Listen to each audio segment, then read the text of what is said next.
A loud, intense protest unfolding outside LAUSD headquarters today as the school board met for the first time in the new school year. Yeah, the protesters were part of the same groups who have shown up at school board meetings for months across SoCal. We've shown them to you. They're demanding that schools limit what is taught about the LGBTQ community.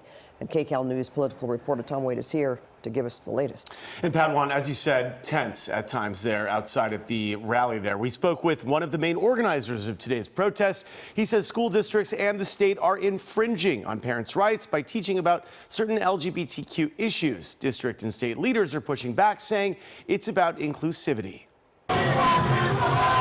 A tense protest just outside of LAUSD headquarters as the school board met for the first time in the new school year. The LAPD was called in to secure the area. A now familiar scene at local school board meetings. On one side, parents and activists demanding more control over school curriculum, and on the other side, parents supporting the rights of LGBTQ students. We're here to tell the government that we don't want them teaching our kids ideologies.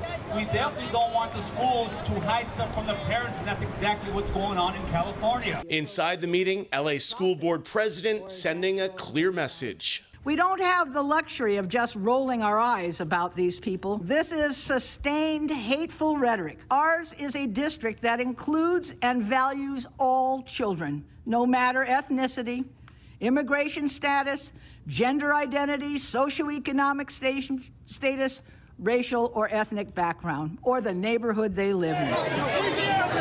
Outside, the protests turned ugly, with police forming a skirmish line and making 3 arrests, including this one where it appears 2 people were tackled after defying officers' commands. The activists, who say they are for parental rights, have been showing up to school board meetings across Southern California since last spring, with scenes of violence happening outside some of those meetings.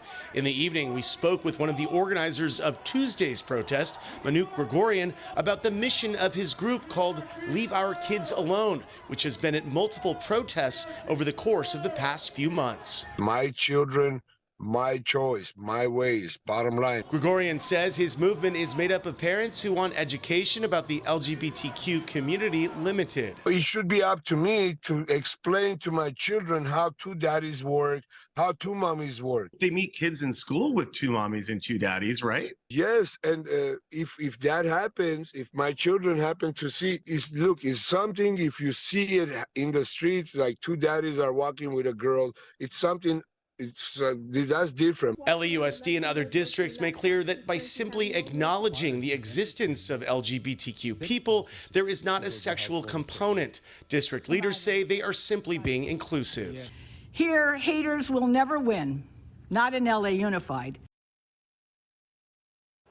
Manuk Gregorian, one of the leaders you just heard from there from Leave Our Kids Alone, also says his group supports parental notification for kids who may identify with a new gender. Governor Newsom and the state attorney general have both said that that policy violates students' rights and could put some young people in danger. And that's because they say that they could be part of a family that, may not accept them. There could be violence, and the bottom line is we want these kids to know they are loved, they are special, they are.